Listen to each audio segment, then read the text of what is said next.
La Nina menyebabkan curah hujan meningkat hingga 40%. Lalu apa yang harus dilakukan?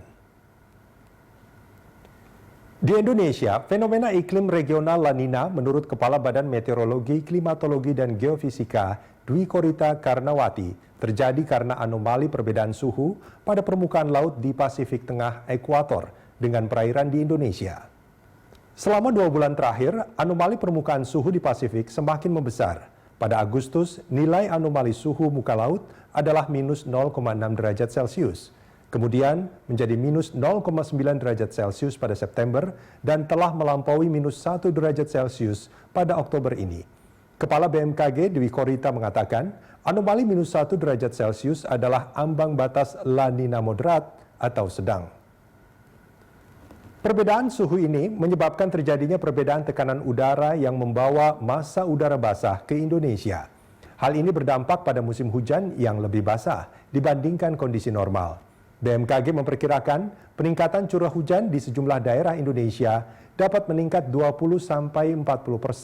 Secara historis, menurut Dwi Korita, pengaruh La Nina di Indonesia biasanya berdampak pada peningkatan curah hujan hingga 40%, bahkan lebih, di sejumlah wilayah di Indonesia. Namun dampak La Nina tidak seragam di seluruh Indonesia.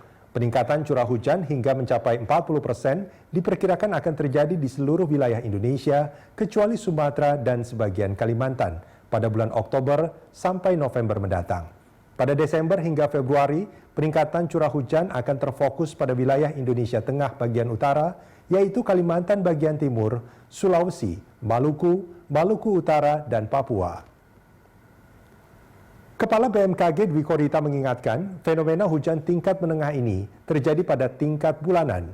Artinya, dalam beberapa hari dalam 1 bulan terjadi hujan yang lebat bahkan ekstrim.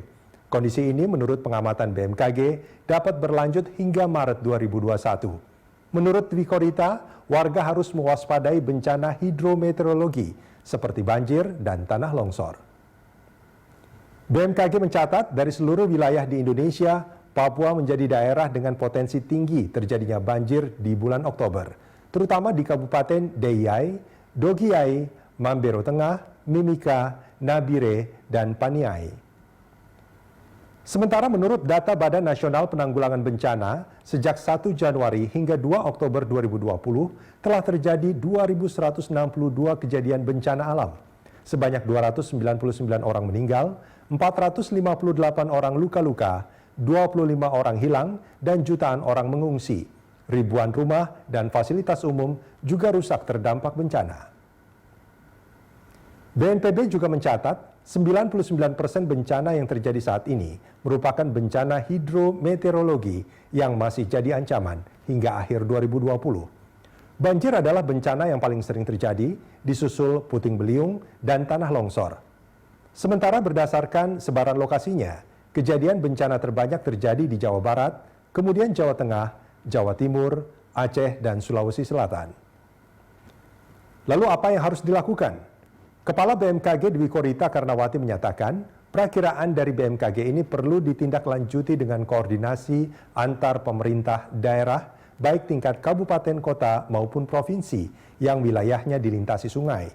Kerjasama diperlukan untuk mengoptimalisasi tata kelola air terintegrasi dari hulu hingga hilir. Petani juga diminta mengantisipasi pola tanam dengan informasi iklim dan cuaca. Petani dapat merujuk kalender tanam terpadu nasional Indonesia dari Kementerian Pertanian yang sudah disebarkan ke Dinas Pertanian. Sementara, pakar sumber daya air Ikatan Ahli Bencana Indonesia, Agus Mariono menyatakan, pengaruh La Nina terhadap peningkatan curah hujan di Indonesia dapat dimanfaatkan sebagai momentum untuk memulai gerakan memanen air hujan. Ketersediaan air yang besar juga dapat dimanfaatkan untuk langkah awal membuat kolam budidaya ikan lele ataupun mujair, agar bencana bisa dimanfaatkan untuk meningkatkan kesejahteraan sosial dan ekonomi.